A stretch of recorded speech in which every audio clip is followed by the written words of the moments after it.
Hi everyone, chemical bonding पढ़ रहे थे हम लोग हाइब्रिडाइजेशन। और पिछला लेक्चर में जो है ना sp3 हाइब्रिडाइजेशन को डिटेल में हम लोग देखे थे।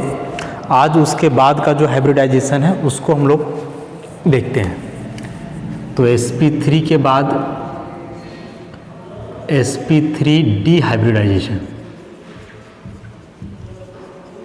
sp3d hybridisation.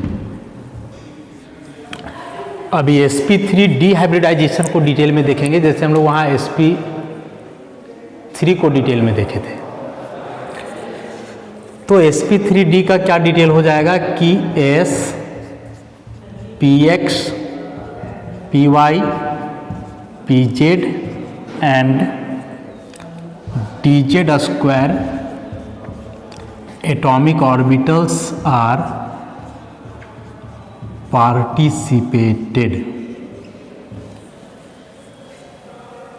नहीं, S P X P Y P Z और D Z square atomic orbital जो है पार्टिसिपेट करते हैं इसमें।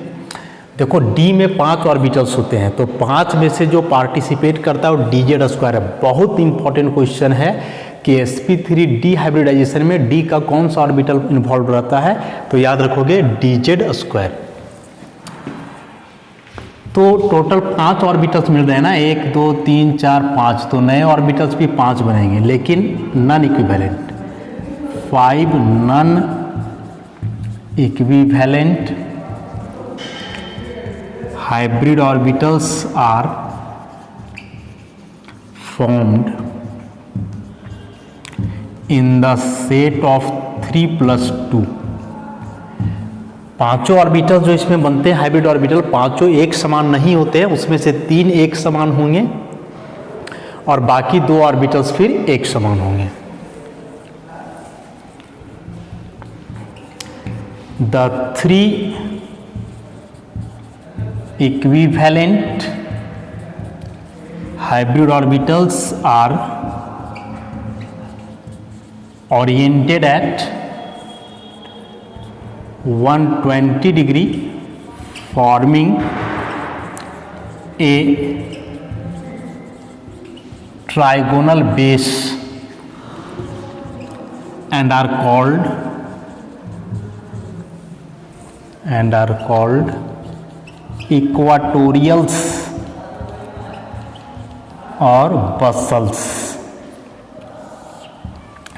कि 5 में से जो 3 ऑर्बिटल्स एक समान है, ये तीनों ऑर्बिटल्स एक दूसरे से 120 डिग्री एंगल पे रह करके एक ट्राइगोनल बेस का निर्माण करते हैं। और ये जो 3 ऑर्बिटल्स एक समान 120 डिग्री एंगल पे जो हैं, तो ये तीनों ऑर्बिटल्स को बोला जाएगा इक्वाटोरियल्स, या इसको बोलते हैं बसल्स। ये ट्राइगोनल बेस वगैरह क्या है आगे इसको भी हम लोग देखेंगे। उसके बाद the remaining 2 equivalent hybrid orbitals are perpendicular to the trigonal base and are called axials और पोलर्स। ऐसा तो 3 इक्विवेलेंट ऑर्बिटल 120 डिग्री पर रहे, ट्राइगोनल बेस बनाए, और ये तीनों ऑर्बिटल्स को हम लोग क्या बोले, इक्वाटोरियल्स और बसल्स। तो 5 में से 3 को तो चलो इक्वाटोरियल हो गया, बाकी जो 2 बॉन्ड्स इसमें बच गए वे दोनों बॉन्ड जो है उस बेस पे परपेंडिकुलर होते हैं, मतलब 90 डिग्री एंगल पे। कैसे ही सब अभी आगे देखेंगे। और ये दोनों ऑर्बिटल को बोला जाता है एक्सियल्स, और इसी को हम लोग क्या बोलते हैं, पोलर्स। अब इसका आगे का क्या मतलब है, ये सब तो चीज़ हम लोग जानते ही हैं। देखो अस्टेरिक नंबर जैसे हम लोग जानते हैं कि 5 होता है। ज्योमेट्री इसमें हम लिखे थे कि ज्योमेट्री जो है ट्राइगोनल बाई पिरामिडल होता है, और एंगल जो है इसमें होता है 120 डिग्री और 90 डिग्री। तो 2 प्रकार का एंगल कैसे होता है इसको हम लोग देखते हैं। तो फिलहाल अभी इतना याद रखोगे कि 5 ऑर्बिटल्स मिल करके 5 नए हाइब्रिड ऑर्बिटल्स बनेंगे, लेकिन पांचों एक समान नहीं बनेंगे।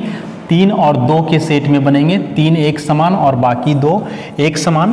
तो 3 ऑर्बिटल्स जो एक जैसे हैं वे कहलाएंगे इक्वाटोरियल्स, जो कि 120 डिग्री एंगल पे रहेंगे, और बाकी 2 ऑर्बिटल्स जो एक समान हैं वे परपेंडिकुलर रहेंगे उस पर, और उनको बोला जाएगा एक्सियल, या फिर उनको क्या बोलेंगे, पोलर्स।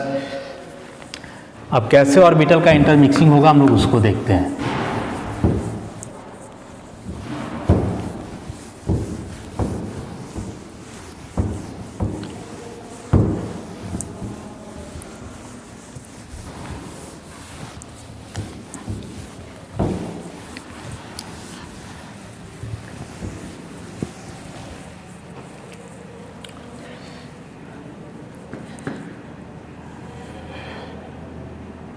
Plus sign S orbital spherical shape है,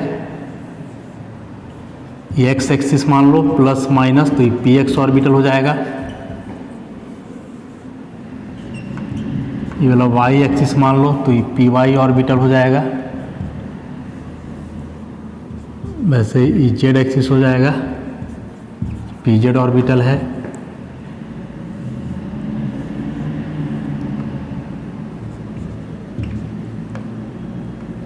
और ऐसे हम लोग ये दोनों प्लस और इसमें होता था माइनस, ये डी जेड स्क्वायर है। तो 5 ऑर्बिटल्स 1 2 3 4 5, तो ये पांचों ऑर्बिटल्स आपस में मिलेंगे और मिल करके जो है मतलब इंटरमिक्सिंग होगा, हाइब्रिडाइजेशन होगा ऑर्बिटल्स का, और इंटरमिक्सिंग करने के बाद 5 नए ऑर्बिटल्स बनेंगे। तो अभी हम क्या बतलाए कि जो 5 नए ऑर्बिटल्स बन रहे हैं उसमें से 3 ऑर्बिटल्स एक समान होंगे और 120 डिग्री एंगल पे रहेंगे। तो जो 3 ऑर्बिटल्स एक समान है 120 डिग्री एंगल वाला, उसको पहले हम लोग देखते हैं। तो 3 ऑर्बिटल देखो, एक ऐसे, एक ऐसे और एक ऐसे, 1 2 3 ऑर्बिटल्स ही हो गए 120 डिग्री पे, मैंने ई यहाँ से यहाँ एंगल 120 होगा, ई यहाँ से यहाँ 120 होगा, ई भी यहाँ से यहाँ 120 होगा, और ये तीनों जो 120 डिग्री पे है इसको हम लोग बोलेंगे इक्वाटोरियल। ई क्यू लिख रहे हैं, ई क्यू माने इक्वाटोरियल, याद रखोगे शॉर्ट में है। और बाकी जो 2 ऑर्बिटल्स है इस पे परपेंडिकुलर, तो एक ऑर्बिटल को ऐसे यहाँ बनाओ, फिर इसको यहाँ बनाओ, तो ई दोनों कहलाएगा एक्सियल। ऐसा 2 टाइप का बना।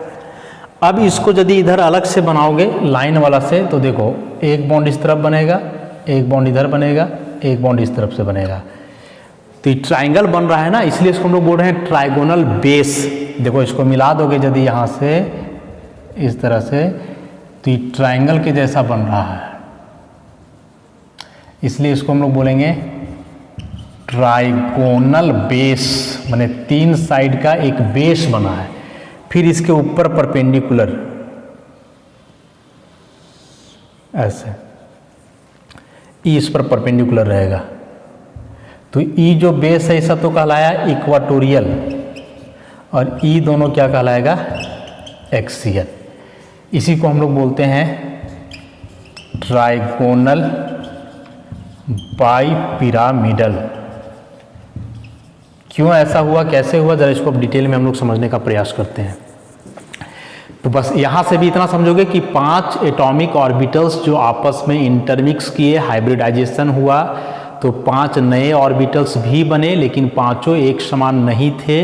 इसमें से 3 ऑर्बिटल्स एक समान हैं जो 120 डिग्री एंगल पे आकर के इक्वाटोरियल बनाए, और बाकी 2 ऑर्बिटल जो है वो क्या बनाया, एक्सियल बनाया, इस तरह से। अब इसका कुछ कुछ इम्पॉर्टेंट बात है। सबसे पहला कि शेप का नाम काहे पड़ा, तो बताए हैं ट्राई मने 3, गोन मने साइड, तो 3 साइड, 1 2 3 साइड जो बन रहा है इसलिए ट्राइगोनल। बाई पिरामिडल मने 2 पिरामिड, ऊपर और नीचे। कैसे हुआ इसको भी हम लोग देखते हैं। अब जरा इस फिगर को हम लोग जो है ना डिटेल करते हैं। डिटेल करने के लिए जो है इसमें हम कुछ मार्क कर देते हैं। जैसे मान लो कि यहाँ ए है, इसको बी मान लो, इसको सी, ऊपर वाला को एक्स मानो, इसको वाई मानो, और बीच में मान लो ओ, ऐसे मान लेते हैं इसको, ठीक है। तो इसमें से क्या है कि ओ एक्स और ओ वाई आपस में होंगे बराबर, ओ एक्स ओ वाई आपस में बराबर, और इनको बोला जाएगा एक्सियल बॉन्ड, एक्सियल बॉन्ड्स। बाकी जो 3 बच गए OA, OB, OC, OA बराबर OB बराबर OC, ये तीनों आपस में बराबर होंगे और ये सभी कहलाएंगे इक्वाटोरियल बॉन्ड्स। ऐसा। अभी जो एक्सियल बॉन्ड्स होते हैं ना इक्वाटोरियल बॉन्ड से लंबा, तो इधर साइन कर देंगे। समझे यहाँ क्या बताया ऐसे हो कि जो 2 प्रकार के बॉन्ड बने एक्सियल और इक्वाटोरियल, तो एक्सियल बॉन्ड आपस में बराबर, इक्वाटोरियल बॉन्ड आपस में बराबर। लेकिन जब एक दूसरे से कंपेयर करोगे तो एक्सियल बॉन्ड का लंबाई ज़्यादा होता है किससे, इक्वाटोरियल से। मतलब ई दोनों बॉन्ड लंबा होगा, देखने से भी लगना चाहिए। देखो ई 3 बॉन्ड जो है छोटा लग रहा है और ई दोनों बॉन्ड जो है OX और OI, ई जो है तो बॉन्ड देखने में लंबा लग रहा है। क्यों ऐसा है इसको तो हम लोग देखते हैं। अब बात करेंगे हम लोग इसमें यदि एंगल्स की, एंगल्स क्या है, तो देखो इसको समझाने के लिए हम क्या बता रहे हैं।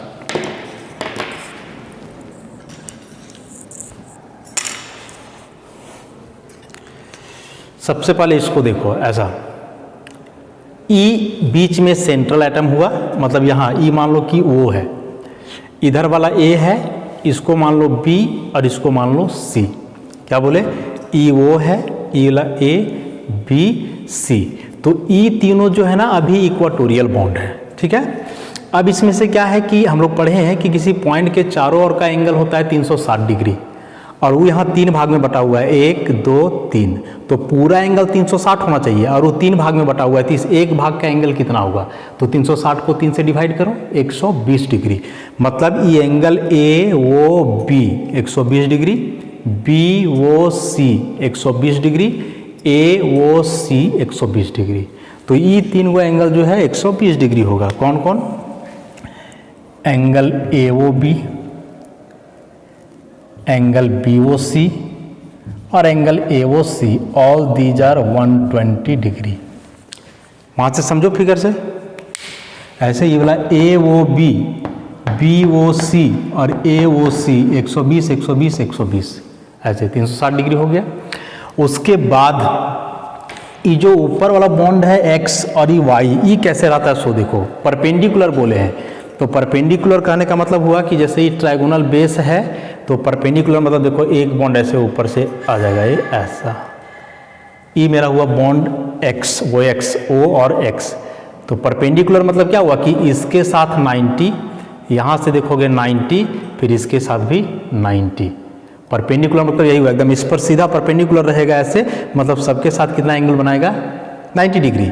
तो ये वाला X है ना, तो XOA 90 degree, XOB 90 degree, XOC 90 degree. तो और हम लोग का 3 एंगल आ गया, angle XOA, angle XOB, angle XOC, ये सब कितना 90 डिग्री है। उसके बाद फिर बचा अब हम लोग का नीचे Y। तो ये जो Y वाला बॉन्ड है देखो नीचे से ऐसा परपेंडिकुलर है, ये देखो ऐसा, इस तरह से ऐसा परपेंडिकुलर है। तो जैसे OX ऊपर से परपेंडिकुलर था, OY नीचे से परपेंडिकुलर हुआ। तो अब यदि देखोगे तो इसके साथ E90, E90, E90, मतलब YOA 90 degree, YOB 90 degree, YOC 90 degree, सब 90 डिग्री हो जाएगा। तो एक और एंगल यहाँ हम लोग लिख दें कि angle YOA, angle YOB, angle YOC, all these are 90 degree. अब यहाँ जो बोर्ड पे हम लोग फिगर बनाए हैं ना, जरा उससे समझने का प्रयास करो तो कुछ अजीब लगेगा। जैसे यहाँ हम बताए कि ई वाला एंगल है 120 डिग्री, ई वाला एंगल है 90 डिग्री, तो यहाँ से यहाँ का एंगल कितना होगा। तो ऐसे देखोगे तो लगेगा कि 90 और 120 को जोड़ देंगे तो निकल जाएगा। लेकिन ये जो OX है, ये लाइन ऐसे नहीं है परपेंडिकुलर, मतलब ऐसे समझो कि OX इस तरह से है परपेंडिकुलर, तो इधर भी 90 बनेगा, इधर भी 90 बनेगा, इस तरफ भी 90 बनेगा। तो ये जो बॉन्ड हुआ एंगल हुआ XOB, कितना हुआ 90 डिग्री। यहाँ देखो XOB 90, यहाँ से देखोगे तब तो 120 और 90 जोड़ करके 210 डिग्री बोल देंगे, लेकिन वैसा नहीं है। इसलिए बताया कि ये सब जो 3 डायमेंशनल शेप्स है, कॉपी पे कुछ दिखेगा लेकिन उसका एक्चुअल मीनिंग कुछ होता है। तो एक्चुअल मीनिंग क्या है उसी को समझाने के लिए जो है इस तरह का शेप बनाना जरूर है ताकि आसानी से समझ में आए। तो इसमें से E3 हुआ हम लोगों का इक्वाटोरियल, E दोनों हुआ एक्सियल। यहाँ देखो लिखे कि एक्सियल बॉन्ड जो है ना वो लंबा होता है इक्वाटोरियल से, तो E दोनों बॉन्ड जो है एक्सियल, E लंबा होगा। ऐसे भी देख सकते हो, E वाला देखो ये बॉन्ड लंबा है, यहाँ से यहाँ ये देखो जो स्टिक लगा हुआ है ज़्यादा लंबा है, और E जो है इसकी तुलना में थोड़ा छोटा है। तो बॉन्ड लंबा और छोटा भी होता है, सारे बॉन्ड्स इसमें बराबर नहीं होते हैं। एक्सियल बॉन्ड्स बड़ा, इक्वाटोरियल बॉन्ड छोटा। बड़ा क्यों है अब सो देखो, यहाँ वाला ई एंगल हम कितना बताए 90 डिग्री, और ई वाला एंगल कितना बताए 120 डिग्री। अब जरा देखो कि जैसे मान लो कि इलेक्ट्रॉन है, यहाँ भी इलेक्ट्रॉन है, दोनों के बीच का एंगल है 90 डिग्री, और फिर एक इलेक्ट्रॉन यहाँ है और इलेक्ट्रॉन यहाँ है, इसके बीच का एंगल है 120 डिग्री। तो दोनों पेयर में से नज़दीक कौन इलेक्ट्रॉन है? तो जाहिर सी बात है जिसका एंगल कम होगा इलेक्ट्रॉन नज़दीक होगा, मतलब ई दोनों इलेक्ट्रॉन पेयर एक दूसरे से नज़दीक है। तो जब इलेक्ट्रॉन नज़दीक रहेगा तो दोनों पर सेम चार्ज है, तो दोनों एक दूसरे को रिपल्सन भी तो करेगा। तो रिपल्सन करेगा तो ई इसको इधर धकेलेगा, ई इसको इधर धकेलेगा, तो ई बॉन्ड ऐसे चला जाएगा, ई ऐसे चला आएगा। मतलब जब रिपल्सन होगा तो रिपल्सन होने से क्या होगा कि बॉन्ड पेयर दूर चला जाएगा। जब बॉन्ड पेयर दूर चला जाएगा तो बॉन्ड का लंबाई भी इंक्रीज कर जाएगा। जबकि यहाँ इस दोनों 120 पे है तो यहाँ उतना रिपल्सन नहीं होगा, इसलिए बॉन्ड छोटा रहेगा। तो एक्सियल बॉन्ड इक्वाटोरियल से लंबा है, उसका रीजन यही हुआ कि एक्सियल बॉन्ड पेयर 90 डिग्री पे है, इक्वाटोरियल 120। अब 90 डिग्री पे जो बॉन्ड पेयर है उसमें ज़्यादा रिपल्सन होगा, और ज़्यादा रिपल्सन होने के चलते बॉन्ड पेयर दूर चले जाएंगे, इसलिए उसका लंबाई बढ़ जाएगा। मतलब ऐसे कि यहाँ और यहाँ है तो रिपल्सन ज़्यादा होने से देखो बॉन्ड थोड़ा ऐसे दूर चला जाएगा, ऐसे तो लंबा हो जाएगा। और यहाँ ई जो है सो कम है तो यहाँ उतना रिपल्सन नहीं होगा, तो ई जो है सो थोड़ा नज़दीक रहेगा। तो ये नज़दीक रहेगा तो बॉन्ड छोटा होगा, इसमें दूर चला जाएगा तो बॉन्ड जो है सो बड़ा हो जाएगा। तो axial bonds are always longer than equatorial bonds. क्यों हुए बता दिए इसके बारे में हम। अब इसमें जो है ये जो बाई पिरामिडल बोले थे उसका क्या मतलब है। तो देखो ई है ट्राइगोनल बाई पिरामिडल, ई बीच में ट्राइगोनल बेस है ट्राइंगल के जैसा, और देखो एक पिरामिड ऊपर निकला हुआ है, एक पिरामिड नीचे निकला हुआ है। इसको इमेजिन करो तो इसका सेंटर में है ओ, और मिलाओ देखो ऐसे देखो तो इधर वाला हुआ ए, ये हो गया बी, ये हो गया सी, ऊपर वाला है एक्स, नीचे वाला है वाई। ऐसे मिला करके देखो तो पता चल जाएगा इस तरह से। बीच में ओ, ई एक्स वाई, इधर ए बी, और ये क्या हो गया सी हो गया, इस प्रकार से। अब ये ट्राइगोनल बाई पिरामिडल तो समझ गए, बीच में ट्राइंगल बन रहा है इसलिए ट्राइगोनल, और एक पिरामिड ऊपर निकला हुआ है एक पिरामिड नीचे, इसलिए इसको हम बोले बाई पिरामिडल। अब इसमें फेस वगैरह यदि काउंट करें तो देखो ये जो ट्राइंगल बन रहा है ऐसा फेस होता है, एक फेस, दो फेस, 3, 4, 5, 6, 3 फेस ऊपर है, 3 फेस नीचे, टोटल 6 फेसेस हैं। तो ये 6 फेस को जो है ना यहाँ इसमें दिखा सकते हैं कैसे, तो सबको मिला देते हैं। देखो कैसे कैसे मिलाएंगे देखोगे।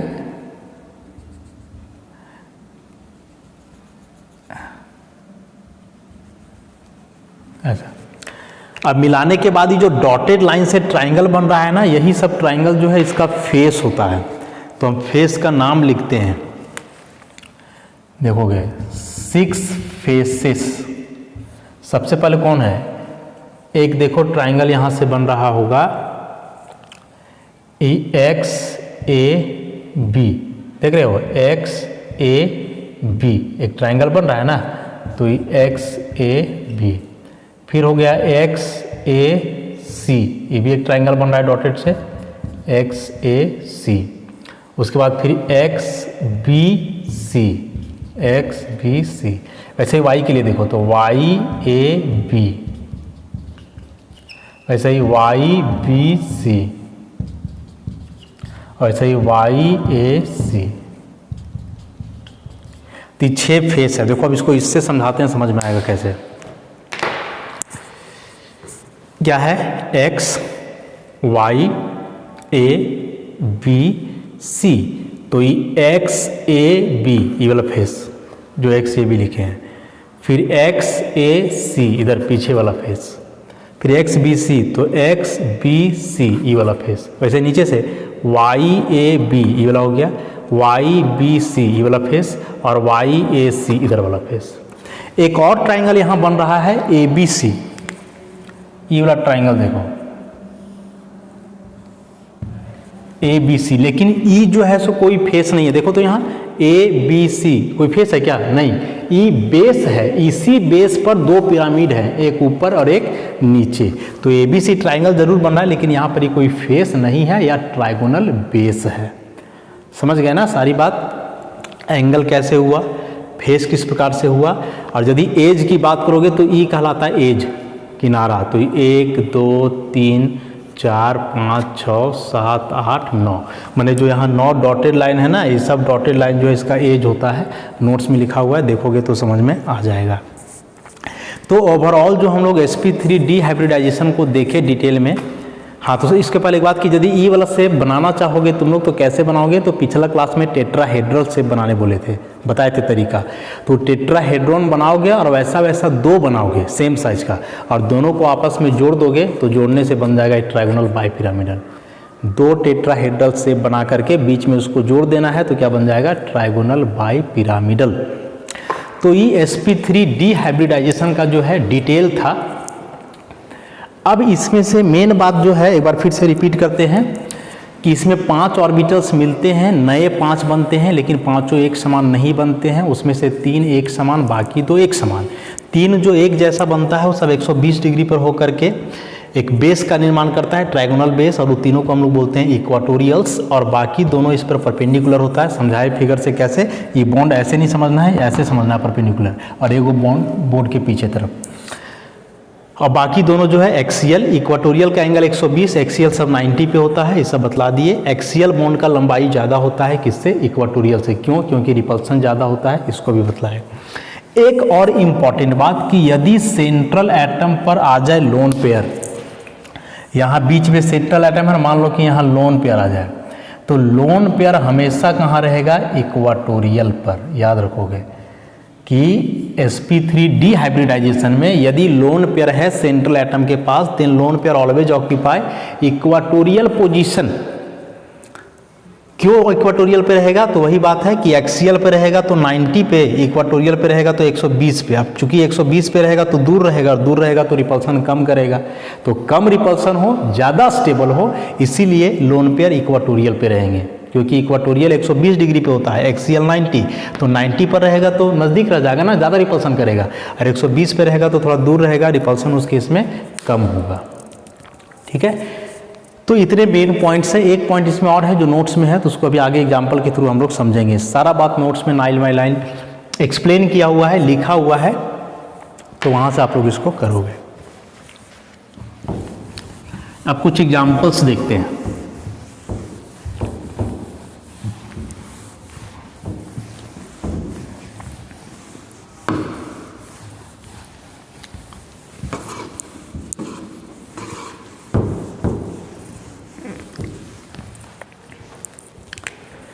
सबसे पहले PCl5 क्या बताए थे? सबसे पहले कि रफ डायग्राम बनाओगे, रफ डायग्राम बना लो। पांचों क्लोरीन जहाँ इच्छा जैसे वैसे दिखाओ। क्लोरीन सिंगल बॉन्ड बनाता है, दिखा दिए ऐसे।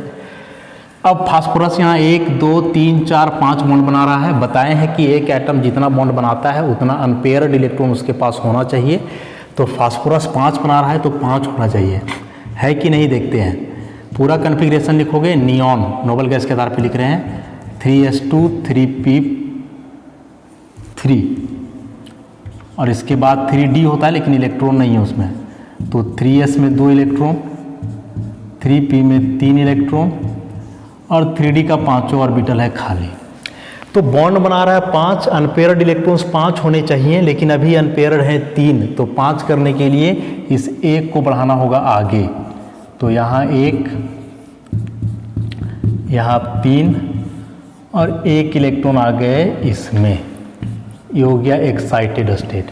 अब देखो 5 अनपेयर्ड इलेक्ट्रॉन्स हुए। अभी जब 5 अनपेयर्ड इलेक्ट्रॉन्स हो गए तो अभी ऑर्बिटल आपस में इंटरमिक्स करेगा, क्योंकि पांचों यहाँ सिंगल बॉन्ड है, मतलब पांचों सिग्मा बॉन्ड है। तो जितना सिग्मा बॉन्ड बनता है उतने ऑर्बिटल्स मिलाते हैं। 5 बन रहा है इसलिए 1 2 3 4 5। कौन कौन ऑर्बिटल है? एक ऑर्बिटल s का है, ई तीनों p का है तो p3, और एक ही d का है इसलिए d। तो हाइब्रिडाइजेशन हो गया sp3d। अभी पांचों ऑर्बिटल को एक साथ बनाओ। 1 2 3 4 5, सब में एक इलेक्ट्रॉन है। ये फास्फोरस का हुआ, इसके साथ क्लोरीन है तो क्लोरीन का देखो तो क्या हाल है, 17, लास्ट में होता है 3s2 और 3p5, 1 2 3 4 5। अब इसका एक अनपेयर्ड, इसका एक अनपेयर्ड मिलकर के बॉन्ड बना लेगा। वैसे ही टोटल 5 क्लोरीन है ना, तो ये को ऑर्बिटल से दिखाए, बाकी चारों का भी ऐसा ही होना है, तो उसको डायरेक्ट लिखो ऐसे, इस तरह से। अब जरा ऑर्बिटल वाला बनाओ, तो फास्फोरस बना दिए। फास्फोरस के 5 ये 5 ऑर्बिटल्स है और पांचों कौन है, sp3d। और sp3d किस प्रकार से हैं अभी बताए हम, एक ऑर्बिटल इधर, एक ऑर्बिटल इधर, एक ऑर्बिटल इधर, सब में प्लस साइन क्योंकि सब हाइब्रिड ऑर्बिटल है, एक इलेक्ट्रॉन, ये सब इक्वाटोरियल बना रहे हैं। वैसे ही फिर 2 एक्सियल में होगा, प्लस प्लस, एक इलेक्ट्रॉन यहाँ, एक इलेक्ट्रॉन यहाँ। ये फास्फोरस के 5 sp3d हाइब्रिड ऑर्बिटल्स हैं जिसमें एकक इलेक्ट्रॉन है, मतलब अनपेयर्ड है। अब ये जो 5 ऑर्बिटल फास्फोरस का था बना दिए। अब इसके साथ क्लोरीन बॉन्ड बना रहा है। क्लोरीन का जो ई इलेक्ट्रॉन है कौन सा ऑर्बिटल में है, p में, और p का शेप कैसा होता है, डम्बेल। तो सबको दिखलाओ, chlorine dumbbell shape, plus minus. देखो ई एटॉमिक ऑर्बिटल है, तो एटॉमिक ऑर्बिटल में एक तरफ प्लस होता है, एक तरफ माइनस, लेकिन हाइब्रिड में सब में क्या होता है, प्लस। तो प्लस प्लस मिल गया, एक इलेक्ट्रॉन लगाएगा। वैसे एक क्लोरीन यहाँ दिखलाओ, प्लस माइनस एक इलेक्ट्रॉन। वैसे एक क्लोरीन यहाँ भी दिखलाओ, प्लस माइनस एक इलेक्ट्रॉन। फिर यहाँ भी दिखाओ, प्लस माइनस एक इलेक्ट्रॉन, और एक क्लोरीन यहाँ भी, तो ये प्लस माइनस एक इलेक्ट्रॉन। तो ई सब ई हुआ p ऑर्बिटल, और जो फास्फोरस के पास है ई है sp3d ऑर्बिटल। तो बीच में यहाँ हेड ऑन ओवरलैपिंग हो रहा है ना, सिग्मा बॉन्ड बनेगा, तो इस सिग्मा बॉन्ड का नाम हो जाएगा क्या, sp3d p sigma bond. sp3d orbital है और p है, इसलिए sp3d और p और सिग्मा बॉन्ड नाम हो गया इसका। बॉन्ड वाला स्ट्रक्चर जब इसका बनाओगे, अब ये तो ऑर्बिटल का ओवरलैपिंग से हम लोग दिखा दिए। अब जब इसका बॉन्ड स्ट्रक्चर बनाओगे तो देखो, फास्फोरस, एक क्लोरीन इधर, एक क्लोरीन इधर, एक क्लोरीन इधर, और एक यहाँ है, एक इधर, इस प्रकार से। अब जो अभी हम बताए कि इसमें से पांचों बॉन्ड एक जैसा नहीं है, 5 में से 3 इक्वाटोरियल बॉन्ड्स हैं जो छोटा होगा, और ई दोनों एक्सियल बॉन्ड है जो लंबा होगा। तो जो एक्सपेरिमेंटल डाटा है उसके अनुसार इस एक्सियल बॉन्ड का लंबाई है 2.14 एंगस्ट्रॉम और इस इक्वाटोरियल का लंबाई है 2.02 एंगस्ट्रॉम। एक्सपेरिमेंट भी सपोर्ट कर रहा है, देखो कि इसका बॉन्ड लेंथ ज़्यादा है एक्सियल का। तो जब कॉपी में बनाओगे तो उस समय देखोगे कि लाइन बड़ा लगना चाहिए इससे, जैसे बोर्ड पे यहाँ दिख रहा है कि ई लाइन से बड़ा ही दिख रहा है, क्योंकि बॉन्ड क्या है, लंबा। तो ये है 2.14, ये भी वही होगा क्योंकि दोनों एक्सियल है। ये तीनों इक्वाटोरियल है, छोटा होगा 2.02 एंगस्ट्रॉम। एंगल वगैरह सब वही हैं, 120 डिग्री, ई भी यहाँ से यहाँ 120 डिग्री, ई हो जाएगा 90 डिग्री, और ई चूंकि इस पर भी परपेंडिकुलर है तो ई वाला एंगल भी कितना हो जाएगा, 90 डिग्री। और शेप का नाम लिखेंगे तो क्या लिखेंगे, trigonal bi pyramidal, trigonal bi pyramidal, ऐसा।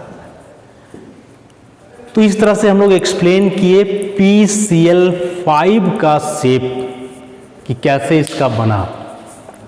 अब इसके बाद देखो, अभी PCl5 का जैसे बताया ना, ऐसा ही तुम लोग घर में बनाओगे SbF5 का। बस क्लोरीन की जगह फ्लोरीन कर दिए, फास्फोरस की जगह एंटीमनी है। पीरियोडिक टेबल में देख लोगे इसका एटॉमिक नंबर और इलेक्ट्रॉनिक कॉन्फ़िगरेशन या फिर एटॉमिक स्ट्रक्चर में बताए हैं वहाँ से, तो इसके जैसा ही बनेगा, बना लोगे। अगला एग्जाम्पल इसी में अब हम बतलाते हैं। PCl5 के बाद SF4, सबसे पहले रफ डायग्राम। तो सल्फर है और 4 फ्लोरीन है, 1 2 3 4। सल्फर का वैलेंस शेल में इलेक्ट्रॉन 6 होता है ना, क्या एटॉमिक नंबर 16, 2 8 और 6। तो लास्ट में इलेक्ट्रॉन 6 हैं और बॉन्ड कितना बना रहा है, 1 2 3 4, तो ये 2 इलेक्ट्रॉन बचा रह जाएगा। अब इसके अनुसार बनाओ, यहाँ सल्फर का एटॉमिक नंबर 16, तो ये सब कुछ सेम रहेगा, यहाँ 3p4 हो जाएगा, एक इलेक्ट्रॉन और। तो सल्फर यहाँ 1 2 3 4 बॉन्ड बना रहा है ना, तो 4 बना रहा है तो अनपेयर्ड भी कितने होने चाहिए 4, लेकिन अभी कितना अनपेयर्ड है 2, तो 4 करने के लिए एक इलेक्ट्रॉन को आगे करना होगा। तो इलेक्ट्रॉन कौन वाला आगे करोगे P वाला, क्योंकि P से D में जाने में कम एनर्जी लगेगा, और ऐसे S वाला को आगे करोगे तो ज़्यादा लगेगा। यहाँ नहीं रहता इलेक्ट्रॉन तब तो इसी को करते, लेकिन यहाँ भी पेयर्ड है तो पहले इसी इलेक्ट्रॉन को आगे हम लोग बढ़ाएंगे। तो E आ गया ऐसे, तो इसमें तो जो 2 इलेक्ट्रॉन है वो रह ही जाएगा।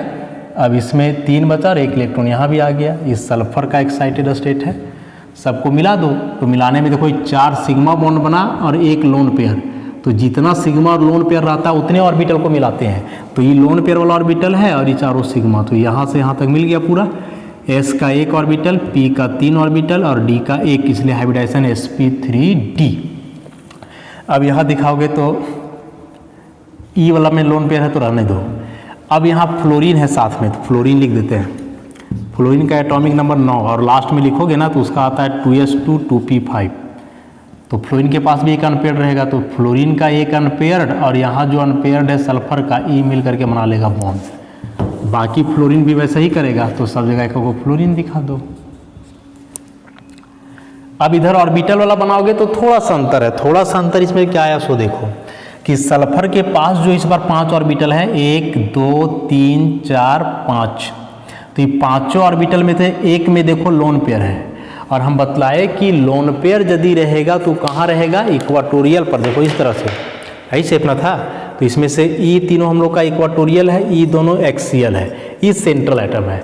तो यदि इसके पास कोई लोन पेयर है तो इसको यही तीनों में से कहीं रखना है। मान लो 1 लोन पेयर है तो ये 1 इक्वाटोरियल की तरफ रखो, 2 लोन पेयर है तो ये दोनों में रख दो, 3 लोन पेयर है तो ये तीनों में रख दो। 3 से ज़्यादा लोन पेयर सेंट्रल एटम पे नहीं होगा, तो यही तीनों में जो है सो लोन पेयर को रखना है। तो वैसे ही दिखाते हैं। यहाँ फास्फोरस की जगह हम लोग क्या लिखेंगे सल्फर, और सल्फर का अब चूंकि 1 में लोन पेयर आ गया तो ये एक तरफ वाला हटा दो।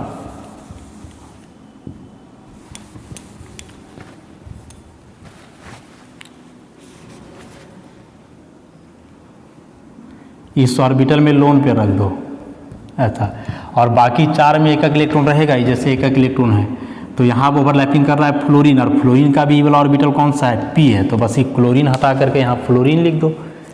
ये सब फ्लोरीन है, ये भी क्या है फ्लोरीन, ये वाला भी क्या है फ्लोरीन, और ये भी क्या है फ्लोरीन। अब यदि हम लोग बात करें सल इसके शेप का तो क्या होगा, अब सो देखो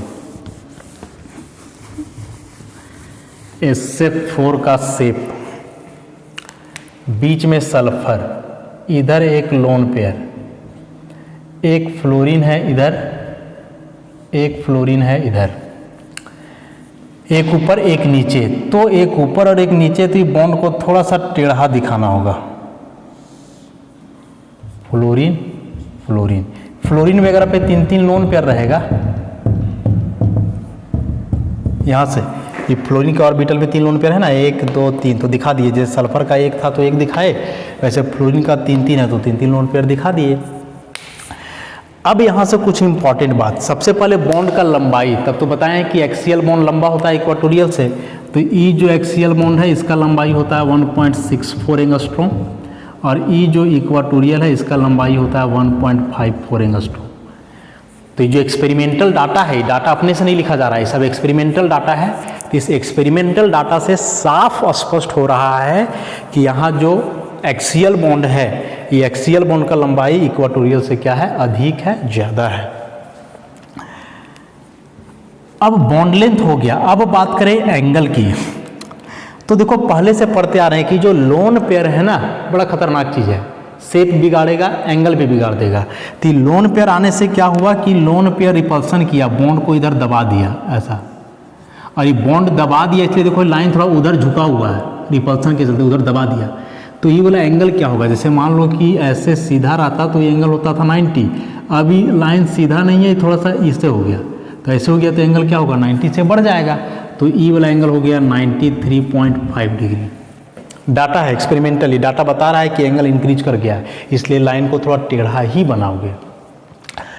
अब बात करें इसका, तो ई एंगल की तरफ होना चाहिए। तो जब ये रिपल्सन करेगा तो सबके साथ करेगा ना, एक्सियल के साथ भी इक्वाटोरियल के साथ भी, तो ई वाला होता था 120 डिग्री, लेकिन रिपल्सन होकर जब सटेगा इधर से भी सटाएगा तो ये हो गया घट करके 102 डिग्री। तो इस शेप को समझने के लिए हम डाटा प्रोवाइड कर रहे हैं ताकि समझने में कोई परेशानी ना हो। इस तरह से कि मान के चलो लोन पेयर यहाँ है, इसमें लोन पेयर है, तो लोन पेयर है तो लोन पेयर इसके साथ भी रिपल्सन करेगा तो बॉन्ड को थोड़ा उधर झुका देगा, और इसके साथ भी तो करेगा तो ये दोनों बॉन्ड भी तो दबेगा। तो ये जो 120 था 120 नहीं रहेगा, दब करके जो है डिक्रीज कर जाएगा, कितना हो गया 102 डिग्री। अब किसी भी मॉलिक्यूल का जो शेप है ना वो लोन पेयर डिटरमाइन नहीं करता है, बॉन्ड पेयर से देखते हैं। तो इस मॉलिक्यूल का जो शेप है, इस शेप को बोलते हैं सीसॉ। क्या बोलते हैं? सीसॉ। सीसॉ क्या है सो देखो, सीसॉ एक झूला होता है। पार्क वगैरह में जाओगे तो देखोगे बच्चा लोग झूलते रहता है। और झूला कैसे रहता है कि ये जो लोन पेयर है ना, ये लोन पेयर ये ऐसे ग्राउंड में लगा हुआ है।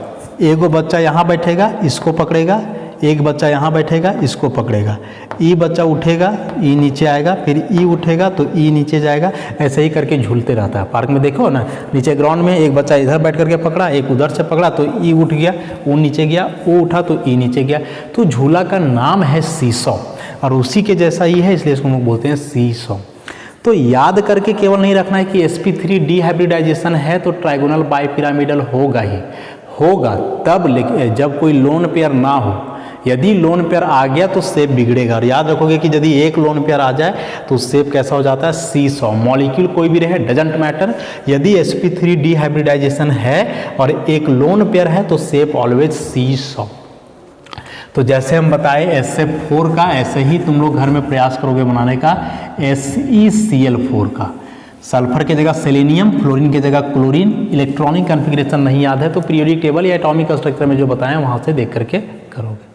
ऐसा ही सिमिलर बनेगा, बस इसको बनाओगे ना तो ये सब बॉन्ड लेंथ और एंगल मत लिखना, शेप, क्योंकि एंगल और बॉन्ड लेंथ चेंज कर जाता है एटम चेंज करने पे। तो शेप केवल बनाओगे, बॉन्ड एंगल और लेंथ नहीं लिखोगे। तो ये हुआ दूसरा एग्जाम्पल। SF4 के बाद ClF3। पहले स्ट्रक्चर बना और आप क्लोरीन, 3 फ्लोरीन है, दिखा दो ऐसा। अब क्लोरीन का एटॉमिक नंबर होता है 17, कॉन्फ़िगरेशन लिखोगे 2, 8 और 7, तो लास्ट में 7 इलेक्ट्रॉन है। बॉन्ड कितना बना रहा है? 1, 2, 3, 4 इलेक्ट्रॉन्स बच गए, मैंने 2 लोन पेयर दिखा दिए लोन पेयर।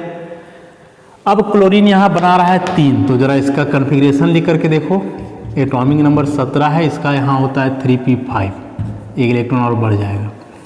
तो बॉन्ड बना रहा है 3, तो अनपेयर्ड इलेक्ट्रॉन्स भी कितने चाहिए? 3, लेकिन है 3 क्या? नहीं है, एक ही है। तो 3 करने के लिए फिर इस एक इलेक्ट्रॉन को आगे करो इसको, तो ई पेयर्ड का पेयर्ड, ई पेयर्ड का पेयर्ड रह जाएगा, ई अनपेयर, ई अनपेयर, ई भी अनपेयर। अब मिला दो, तो मिलाने के लिए 3 सिग्मा और 2 लोन पेयर, तो ई दोनों लोन पेयर और ई तीनों सिग्मा, मिला दो यहाँ से यहाँ तक, तो हाइब्रिडाइजेशन sp3d हो गया, क्योंकि एक ऑर्बिटल s, 3p, एक d। अब इस बार यहाँ भी लोन पेयर है ऐसा, तो ये फ्लोरीन जो भी यहाँ मिल रहा था अब जाकर के इस जगह पे मिल जाएगा, जहाँ अनपेयर्ड है वहीं मिलेगा, और बाकी दोनों फ्लोरीन भी ऐसे ही रह जाएगा। मैंने इस बार क्या देखना है कि इस बार जो क्लोरीन आया इसके हाइब्रिड ऑर्बिटल में 2 लोन पेयर्स हैं। मैंने जो sp3d का 5 ऑर्बिटल है ना, तो 5 में से 2 में आ गया लोन पेयर, 3 में है बॉन्ड बना हुआ। तो इस बार जो यहाँ शेप बनाएंगे इसमें हम लोग 2 में लोन पेयर दिखाएंगे। तो 2 में लोन पेयर कैसे दिखाएंगे? मान लो यहाँ क्लोरीन है, पूरा मिटा ही देते हैं।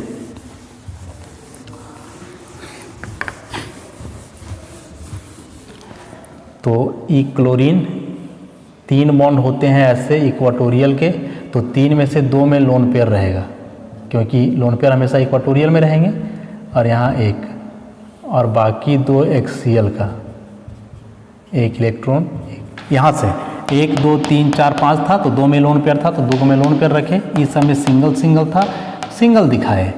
अब इसके साथ मिल रहा है फ्लोरीन, और फ्लोरीन का इलेक्ट्रॉन है p में, तो सबका p ऑर्बिटल से ओवरलैपिंग दिखला दो। फ्लोरीन ऐसा, एक इलेक्ट्रॉन प्लस माइनस, फिर यहाँ भी फ्लोरीन माइनस एक इलेक्ट्रॉन, और एक यहाँ प्लस माइनस एक इलेक्ट्रॉन। ठीक, तो E है p ऑर्बिटल और E है sp3d ऑर्बिटल। sp3d, तो यहाँ जो सिग्मा बनेगा इसका नाम क्या हो जाएगा, sp3d p सिग्मा बॉन्ड। अब यदि इसके शेप की बात करें तो कैसा शेप बनेगा, क्लोरीन है, एक फ्लोरीन इस तरफ, 3 लोन पेयर, फ्लोरीन में देखो 3 लोन पेयर है, और बाकी 2 में है क्लोरीन का लोन पेयर। अब बताए कि लोन पेयर करता है रिपल्सन, तो जो यहां बॉन्ड दिखाओगे वो सीधा नहीं, थोड़ा सा टेढ़ा, ये फ्लोरीन और यहां भी फ्लोरीन, लोन पेयर रिपल्सन किया, इधर दबाया, ये भी दबा दिया, तो दबाने से जो है सो एंगल क्या हुआ, डिक्रीज कर गया, बॉन्ड टेढ़ा हो गया। तो कॉपी में भी ऐसा ही बनाओगे। अब जरा सोच के बताओ तो कि वाला एंगल कितना होना चाहिए, 90 से ज़्यादा कि कम, 90 से कम, माने ऐसे यदि रहता है तो ये होता है 90। अब क्या हुआ है कि ये थोड़ा सा ऐसे झुक गया, तो झुक गया तो 90 से कम हो जाएगा, तो ये होता है 87.5 डिग्री। डाटा बतला रहा है कि बॉन्ड सच में टेढ़ा हुआ है। तो यदि आप ClF3 का शेप ऐसे बनाते हो एकदम सीधा सीधा, ये 2 लोन पेयर दिखा करके, तो ये गलत हो जाएगा ना, ऐसे तो ये 90 हो जाएगा, लेकिन एक्सपेरिमेंट बतलाता है कि नहीं 87.5 है, इसका मतलब कि एंगल डिक्रीज किया है, बॉन्ड टेढ़ा हुआ है, रिपल्सन हुआ है। बॉन्ड लेंथ की बात करो तो ये एक्सियल है, ज़्यादा लंबा होगा ना, 1.70 एंगस्ट्रॉम, और इसका 1.60 एंगस्ट्रॉम। इक्वाटोरियल छोटा, एक्सियल लंबा। शेप का नाम क्या होगा, तो इसको हम लोग बोलते हैं बेंट टी। अरे इंग्लिश अल्फ़ाबेट में ई टी लिखा हुआ है, टी है ना इंग्लिश अल्फ़ाबेट का टी, तो इसमें क्या हुआ है कि लाइन थोड़ा सा मुड़ गया है, इसलिए इसको हम बोलेंगे बेंट टी। देखो ऐसा ही है, फ्लोरीन क्लोरीन एक ऐसे टी के जैसा है, तो बेंट टी मतलब, तो शेप जो है ना हम लोग हमेशा जो लगता है एक्चुअल में देखने में उसके अनुसार देते हैं। हाइब्रिडाइजेशन तो यहाँ भी sp3d आया, लेकिन शेप कहाँ ट्राइगोनल बाइपिरामिडल है, शेप क्या हुआ, बेंट टी। तो इसको याद रखना होगा कि कोई भी मॉलिक्यूल यदि हाइब्रिडाइजेशन sp3d और सेंट्रल एटम में 2 लोन पेयर है, तो इस केस में हमेशा उसका शेप बेंट टी होगा, मॉलिक्यूल कुछ भी रहे फर्क नहीं पड़ता। तो जैसे हम ClF3 का बताए तुम लोग को, ऐसा ही प्रयास करोगे बनाने का BrF3 का, बस क्लोरीन की जगह ब्रोमीन दिया हुआ है, सारा कुछ सेम होते जाएगा, यहाँ कन्फिग्रेशन चेंज करना और यहाँ क्लोरीन की जगह ब्रोमीन आ जाएगा और बनेगा एकदम वैसे ही। एक लास्ट एग्जाम्पल इसका हम लोग देखते हैं, sp3d हाइब्रिडाइजेशन का एक लास्ट एग्जाम्पल।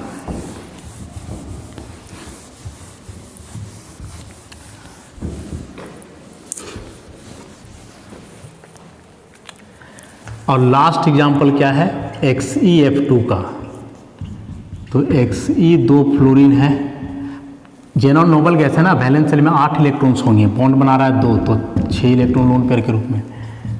जेनॉन का 54, लास्ट वाला कन्फिग्रेशन लिखोगे तो 5s2 5p6 5d खाली, तो 5s में देखो 2 इलेक्ट्रॉन, 5p में 6 इलेक्ट्रॉन और 5d के सभी ऑर्बिटल्स वैकेंट हैं। तो जेनन 2 बॉन्ड बना रहा है, 2 अनपेयर्ड होना चाहिए, एक भी नहीं है, तो 2 करने के लिए इसे 1 इलेक्ट्रॉन को यहाँ कर दो, तो यहाँ अब 2 बचेंगे, यहाँ भी 1 और इसमें भी आ जाएगा 1। ऑर्बिटल मिलाएंगे कितना, तो जितना सिग्मा बॉन्ड है और लोन पेयर, तो 1 2 सिग्मा और 3 लोन पेयर 5। तो देखो ये तीनों लोन पेयर वाला है, ये दोनों बॉन्ड बनाएगा, तो यहाँ से यहाँ ई वाला ऑर्बिटल S है, ये तीनों P है, ये D है, तो हो गया sp3d हाइब्रिडाइजेशन। ये 1 2 3 4 5, ये तीनों में लोन पेयर, इसमें 1 इसमें 1। अब इसके साथ फ्लोरीन कंबाइन कर रहा है, तो फ्लोरीन का एटॉमिक नंबर 9, तो ये 2s2 2p5 कई बार बना रहे हैं, एक ही जैसा है, ये 1 2 3 4 5, तो देखो यहाँ से मिल जाएगा, वैसे एक और फ्लोरीन हो जाएगा। मतलब इस बार जो सेंट्रल एटम है जेनॉन, इसमें कितना लोन पेयर आया, 3 लोन पेयर, तो ये तीनों लोन पेयर कहाँ रहेगा, इक्वाटोरियल पर, ऐसा, और एक यहाँ, तीनों इक्वाटोरियल पे रहेगा। अब बाकी एक्सियल पे बॉन्ड बन जाएगा, तो अब ऑर्बिटल का ओवरलैपिंग नहीं दिखाते हैं, डायरेक्ट बॉन्ड बना देते हैं, फ्लोरीन और यहाँ भी क्या, फ्लोरीन, 3 लोन पेयर। अच्छा, यहाँ कोई बॉन्ड टेढ़ा होगा कि नहीं होगा, होना चाहिए कि नहीं, इधर तो 2 लोन पेयर है, तो इधर से ज़्यादा रिपल्सन होता है, इधर से कम, तो बॉन्ड इधर झुकना चाहिए था, वैसा नहीं है, इसको यहाँ से समझो। ई तीनों जगह आ गया तुम्हारा लोन पेयर। अरे तो देखना क्या है कि ई तीनों लोन पेयर बराबर एंगल पे है ना, तो जितना ई रिपेल करेगा उतना ही ई भी करेगा, उतना ही ई भी करेगा। 2 और 1 नहीं देखना है, देखना है कि सब 120 पे है, मैंने सब बराबर ही है, तो रिपल्सन सब बराबर करेगा। तो जब सब बराबर रिपल्सन करेगा तो ये ना तो उधर झुकेगा ना इधर झुकेगा, एकदम स्ट्रेट रहेगा सीधा। जब सीधा रहेगा तो ये वाला एंगल जो है यहाँ से यहाँ कितना हो जाएगा 180 डिग्री, और इस शेप का नाम क्या हो जाएगा लीनियर। ऐसा बॉन्डलेस लिखने का जरूरत नहीं है क्योंकि यहाँ एक ही एक्सियल बॉन्ड है, तो बड़ा छोटा तो होगा नहीं, दोनों एक्सियल ही है, सेम लंबाई का होगा। तो इस तरह से sp3d हाइब्रिडाइजेशन में जो है टोटल 4 एग्जाम्पल्स देखे। याद ऐसे रखोगे कि sp3d हाइब्रिडाइजेशन और कोई लोन पेयर नहीं है तब ट्राइगोनल बाइपिरामिडल, एक लोन पेयर आ गया तो SF4 के जैसा सीसॉ, 2 लोन पेयर आ गया तो ClF3 के जैसा बेंट टी शेप, और 3 लोन पेयर आ गया तो ये XCF2 के जैसा लीनियर शेप। कोई प्रॉब्लम नहीं। एक इसमें जो है थोड़ा सा और हम लोग देखते हैं, एक बेंड्स रूल है इसमें, बहुत इंपॉर्टेंट है फॉर कॉम्पिटिटिव एग्जाम। जैसे PCl5 का भी हम लोग बनाए थे ना ऐसा स्ट्रक्चर,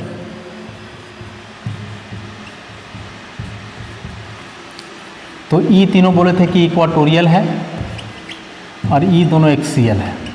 मान लो एग्जाम में बनाने के लिए आ जाए PCl3F2 का स्ट्रक्चर, माने 3 क्लोरीन 2 फ्लोरीन, तो अब समस्या है कि तीनों क्लोरीन और 2 फ्लोरीन को कहाँ रखोगे। मतलब इसका कई शेप बन सकता है। एक शेप तुम ऐसे बनाओ कि तीनों Cl को इक्वाटोरियल पे रखो और दोनों फ्लोरीन को एक्सियल पे, या ऐसे भी कि ई फ्लोरीन को रख दो इक्वाटोरियल पर और ऐसे, इस तरह से बन सकता है।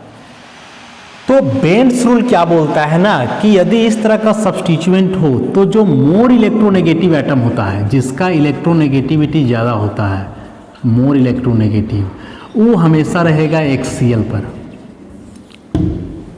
बस एक लाइन में बेंड्स रूल क्या बोलता है कि यदि इस तरह का कंपाउंड हो तो इसमें से जो मोर इलेक्ट्रोनेगेटिव एटम है वो हमेशा क्या ऑक्यूपाई करेगा, एक्सियल पोजीशन ऑक्यूपाई करेगा। More electronegative atom always occupy axial position. तो उस हिसाब से यदि बनाओगे तो दोनों फ्लोरीन को कहाँ होना है, ऊपर नीचे, मतलब इसका ई वाला स्ट्रक्चर सही है, ई गलत है, ऐसे बना दोगे तो ई गलत हो जाएगा। समझे? तो यही बेंड्स रूल है, नोट्स में लिखा हुआ है। एग्जाम्पल हालांकि उसमें नहीं है तो यहाँ बतला दिए, आगे कभी एग्जाम वगैरह में आएगा तो कैसे इसको हम लोग समझेंगे। तो इस तरह से आज का लेक्चर काफ़ी लंबा हो गया क्योंकि बहुत डिटेल में हम लोग देखे, बहुत सारे एग्जाम्पल्स भी थे इसमें sp3d हाइब्रिडाइजेशन में। तो ध्यान से वीडियो देखोगे, नोट्स को लिखोगे लाइन बाय लाइन पढ़ते हुए, तो सारी बातें समझ में आ जाएंगी और जो होमवर्क देते हैं उसको बनाने का प्रयास करोगे। तो बाकी डिस्कशन फिर इस चैप्टर का हम लोग आगे का लेक्चर में करते हैं। धन्यवाद।